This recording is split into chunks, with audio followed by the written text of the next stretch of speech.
copying them and everybody's going, wow, look at what they've achieved. The ironies and the historical reversals here are really the stuff of legend.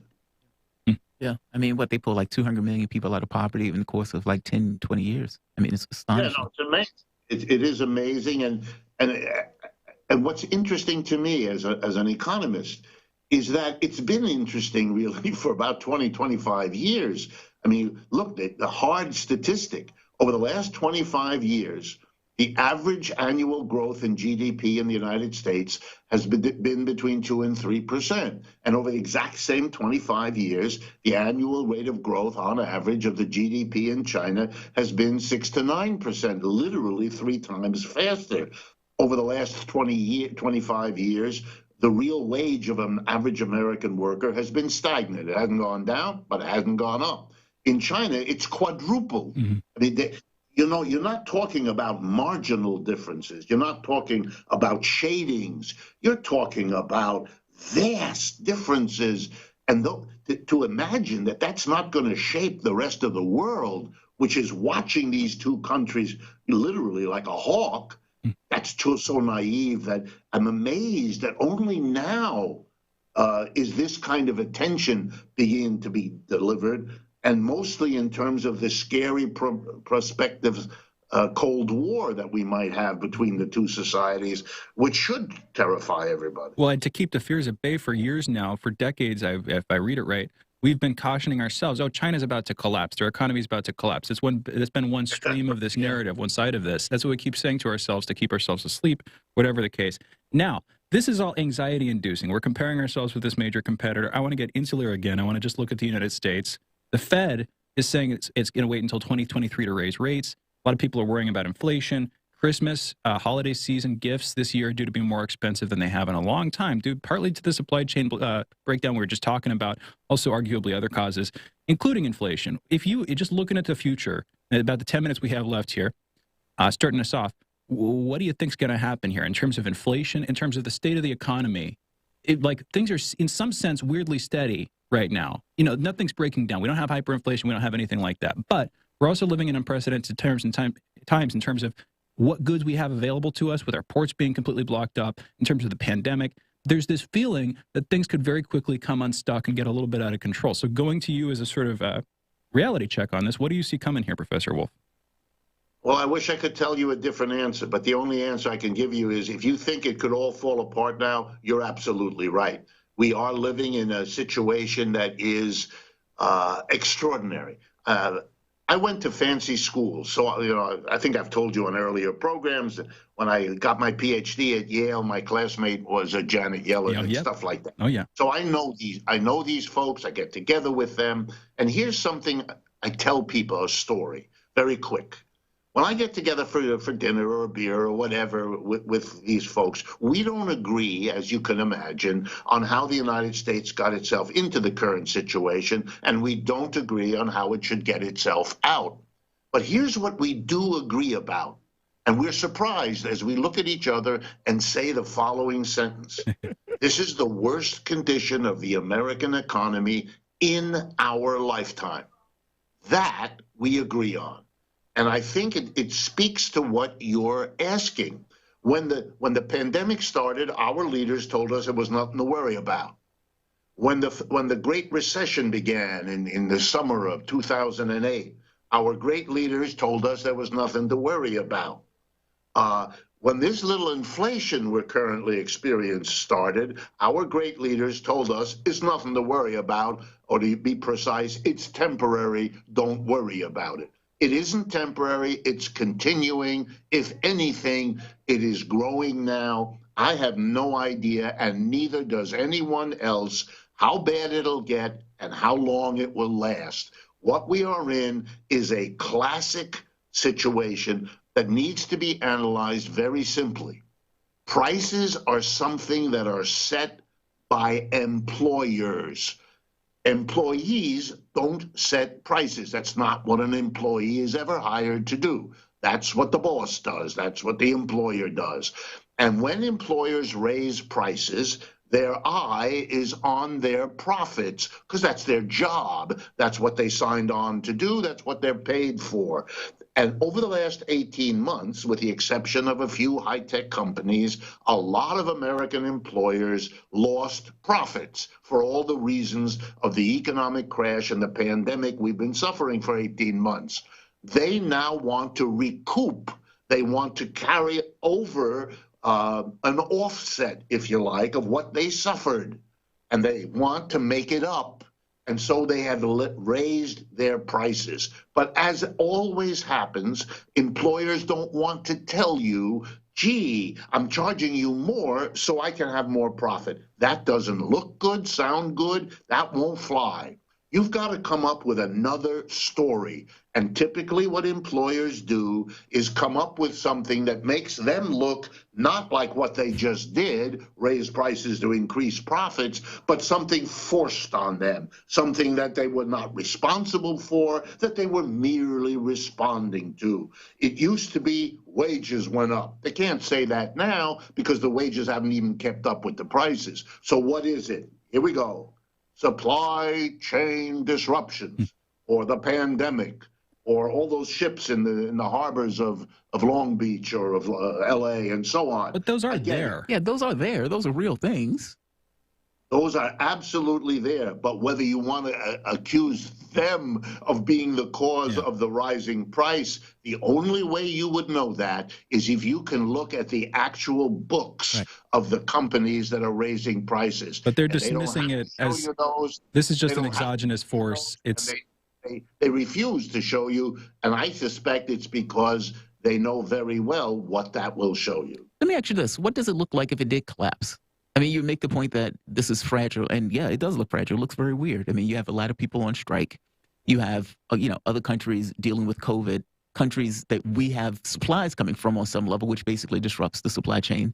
You even have a situation in like China of energy shortages in China, Europe, et cetera, that is also adding to it.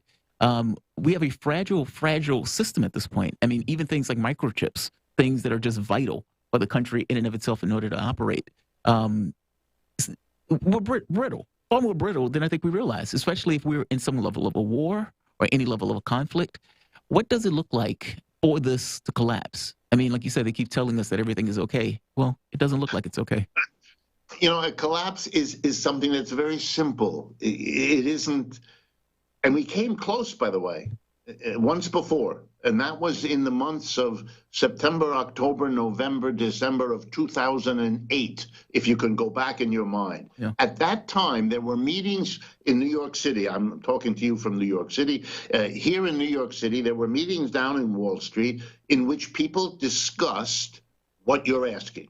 How do we handle it if it literally breaks down? And what literally breaks down means is that the trains that normally come into New Jersey up across the Hudson River from New York, bringing the produce from America for its consumption by the Northeast coast, those trains don't come anymore. They don't have any cargo. There's no one to offload them. There's no one to process them. There's no truck drivers to bring them into New York, which means that when you go to your local corner store to get your dozen eggs or your quarter of milk or whatever it is, your bread of that morning, the store owner looks at you blankly and says, it hasn't come in yet. And when you go the next day, you get the same, it hasn't come in yet. It's when people are not being paid because the buyer hasn't got money in her account because they weren't able to sell what they normally sell to put the money in their account. It's when the system doesn't work.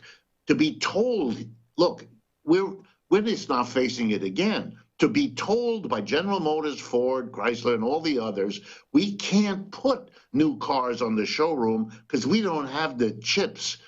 What? That's your job. You're a car company. You're supposed to be able to anticipate, to react, to have an inventory. I mean, you're supposed to handle the normal upsets. And if they're not being handled, then there's something you didn't do that you could have and you should have done. What is it and how do we fix it? Yeah. what their answer is, well, if it's short, there aren't enough, so I'll just jack up the price some more.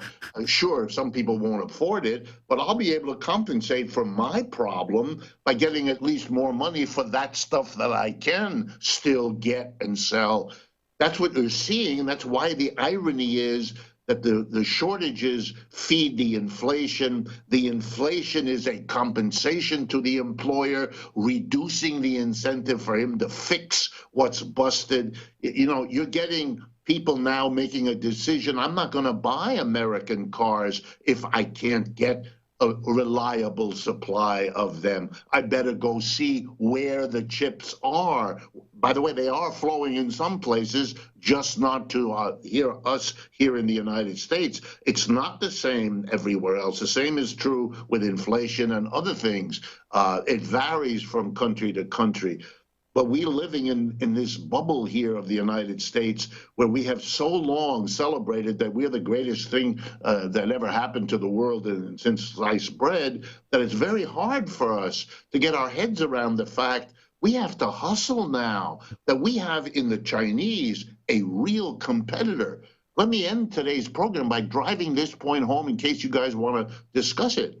This is China. This is the first real economic competitor the United States has had in a century. The Soviet Union was never a competitor economically. They were a danger politically, ideologically. They had nuclear weapons. I don't mean to denigrate any of that, but they were never an economic powerhouse competitor. And that means we haven't had one. The British couldn't do that. The Germans couldn't. The Japanese couldn't. World War II wiped them all out anyway. But China now represents not only that we have difficult internal problems, but we have a real competitor, and that's an altogether new dimension to our situation. Kind of exciting in its own way if it doesn't lead to outright war, and if we stop being so sullen about it. If we actually start to use them as a competitor and like, wow, they're doing great things. Let's invest. Let's do our own great things. Right. Yeah. I wish I could see that reaction. I agree with you. I wish I could see that reaction. Thanks. I don't. I see people not wanting to spend money and not understanding, again, you got to, the old wisdom of the businessman or woman, you got to spend money to get money. You got to lay it out there, or else, again, your neglect will come back and you will be very sorry. Agreed. Professor Wolf, we're going to close it here. Great outro there. Thank you for joining us. Great talking with you. Okay, same here. Professor Richard D. Wolf, whose voice you just heard, is Professor of Economics Emeritus at the University of Massachusetts Amherst, also a visiting professor in the graduate program in International Affairs at the New School University, NYC.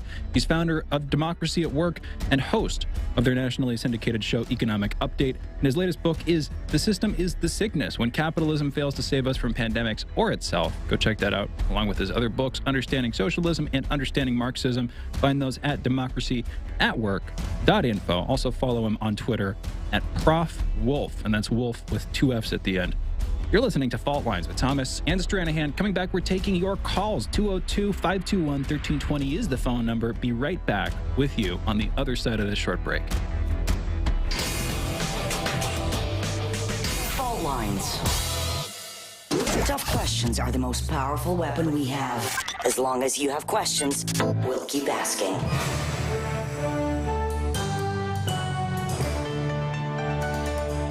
Radio Sputnik. Telling the untold. By Any Means Necessary is your guide to the movement and efforts shaping the world around us, from mass incarceration. No longer am I interested in or concerned with prison reform. I am interested only in the eradication of prisons. To the battle between police and water protectors. It was a pretty punishing disregard for the sanctity of human life, that unleashing water cannons on peaceful, prayerful water protectors. From efforts to protect the environment. The climate movement is ready to, with plenty of opposition research and force and strength, along with, the right of both science and morality, to fight them on this. To the movement for Black Lives. When I first saw the Michael Brown video, and I saw that it clearly contradicted the narrative put forth by the Ferguson Police Department and by police supporters in general, 3 words came to mind: color me shocked. Stay tuned to By Any Means Necessary, 5 days a week here on Radio Sputnik.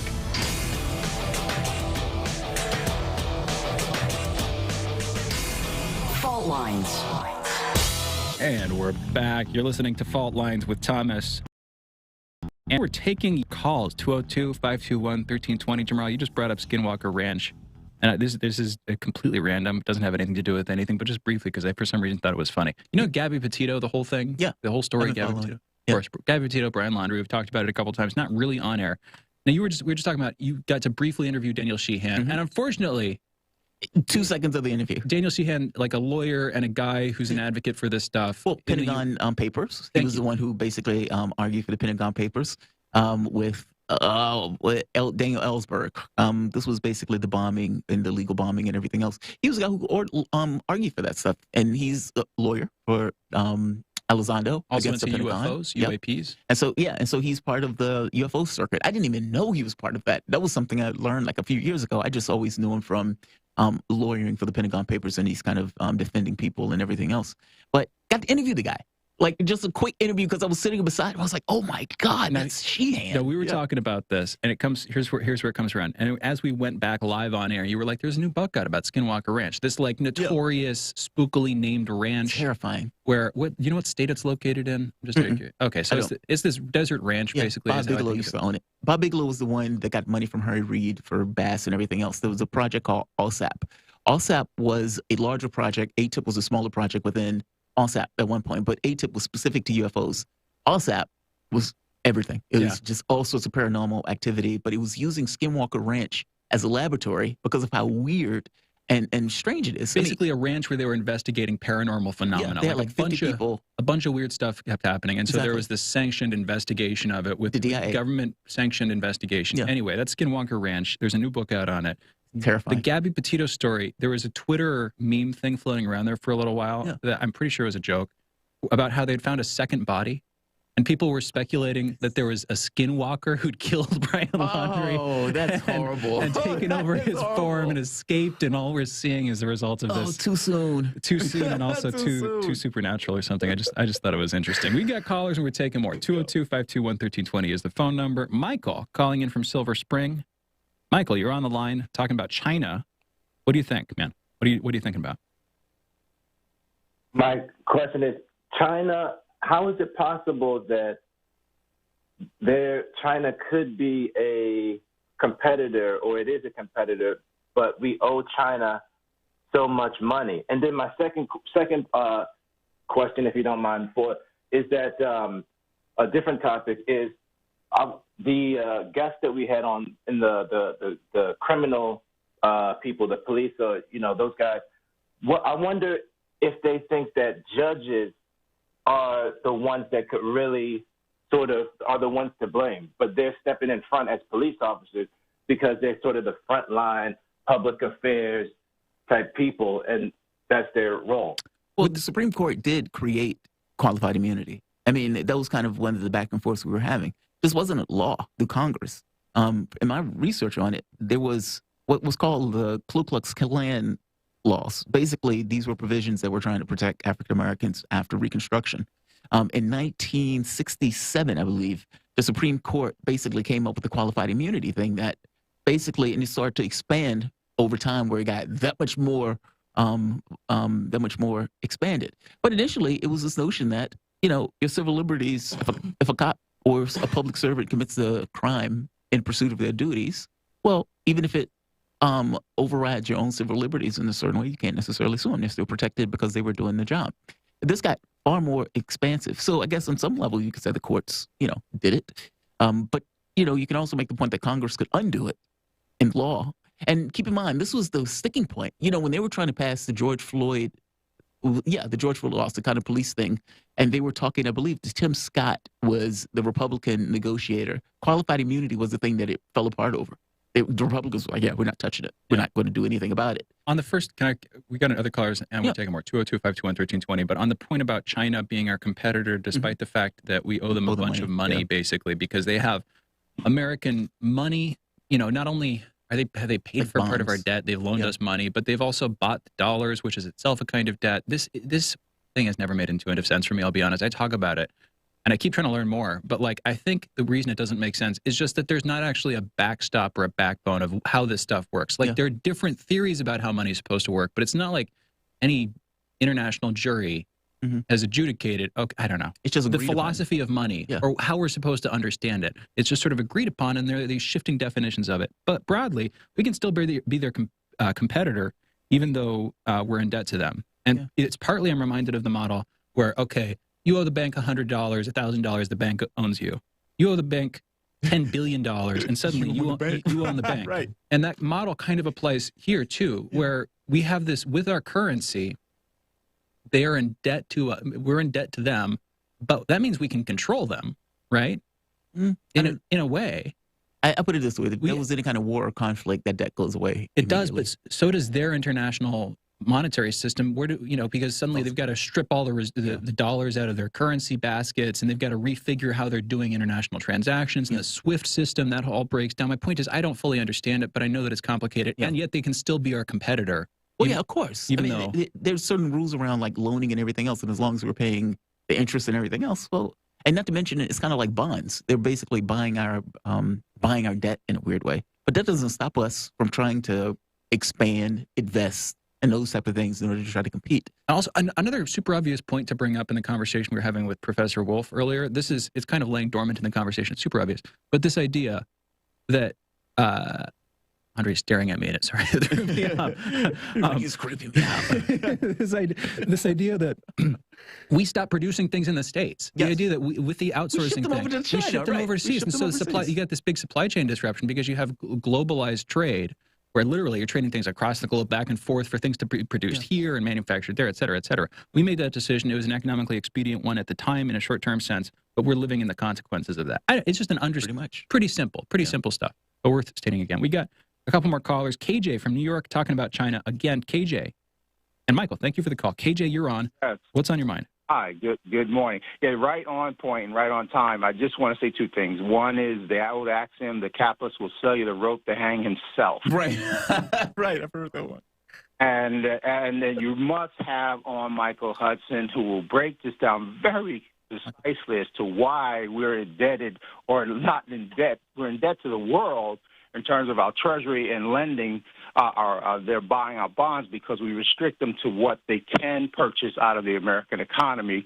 So we float the dollar out off the gold standard in order to allow this money, us to continue to print money. And it's not, it wouldn't, if we, in that so-called, in the concept of modern monetary theory, we could print the money and keep it circulated if we weren't paying interest on it to the oligarchs and the people who hold treasury bonds and invest in it. It's become an investment tool, but Wall Street and the corrupt and politicians have abused it to a point where now, because we got off the gold standard, and Michael explained this better, so I'll leave it there. But also inflation, and there's a more modern take on this stuff that I can see the room in, which is inflation and debt and those things. Like, you're right. If there were an absolutely static value of money in supply and the value of money didn't change and it was effectively a solid state economy or something like that, then maybe you wouldn't need to tax as much out of it or something you wouldn't be paying interest on the money like you wouldn't be paying interest on the money. Because if you think about it, like we were making greenbacks. Yeah. Well, you don't print. You don't have to give interest on greenback. Isn't credit as opposed principal to money, and isn't it credit extremely important for businesses too, being able to go into debt in order to make risky decisions? But I'm talking about just from the standpoint of the government itself, like meaning the government is using the treasury in order to print money. Yeah, no, the whole Fed system is weird and screwed up in all sorts of ways. It's like we're giving these guys basically free money for them to print money when the government itself can print. I'm along with Mark Frost on how confusing that one is. Yeah. KJ, any points here? Oh, he might be off. Hey. Hello. Yeah, you're back. You were cut out for a second. KJ, go for it. And we got to move on because we got another caller. But go for it, KJ. If we didn't pay interest on it, we could circulate it in a closed concept, in a closed circuit, in a way that works for our sovereignty within our country. But because we made it the standard that the fiat currency would be the basis, because we started paying interest as opposed to paying back the debt, we're not going to ever pay that back. That's why we're now threatening China, because ultimately we really found, as Wolf said, a real competitor. That's not true, though, I don't know. We can always raise taxes. We just don't do that. I mean, but then you'd be inflating away the debt. That's kind of the part of the model of MMT, I think, is that if you keep printing more money, you reduce the value of the debt that you have to pay, which gives you your ability to pay it off. But when you're working with other countries, that doesn't work so well because... well, the MMT thing is that, we've got another caller, too. I want to make sure we get to him because we're putting it out there. KJ, thank you for the call. Eric, calling from Florida, talking China and Russia combined fleet actions, I believe. Eric, you're on. What's going on? Yeah, well, the chickens are kind of coming home to roost. The U.S., they like to do all their, strait crossings, and now China and Russia are sailing warships through northern Japan. There's a strait in right in the middle of northern Japan too, that normally would be territorial waters, but the Japanese government never actually extended their laws to these waters. Well, those were Russian waters. I mean, if you remember, the U.S. ship tried to basically invade those waters at the time where China and Russia were doing their kind of military fleet exercises, and they basically had to push that ship out of the way. I mean, they basically had a massive response in order to push the U.S. ship out of the way. Wait, real quick, Eric, are you always from Florida, or were you from Chicago at one point? Because I remember you calling in about Chicago. No, not me. Not you? Oh, is that you? Not you? Oh, I'm so sorry. I could have sworn there was another Eric calling in from. I just know that Anthony. We have a caller, Anthony, who is formerly of Detroit, now of Miami. He's moved across the country. I thought another Eric might have done the same thing. I'm sorry, Eric, for misleading you. We've got to close it out. Eric, thank you for the call. Thank you, everybody, for listening to this morning show. We will be back tomorrow morning at 7 a.m. Eastern. Hope you all have a great day, and we'll see you on the other side.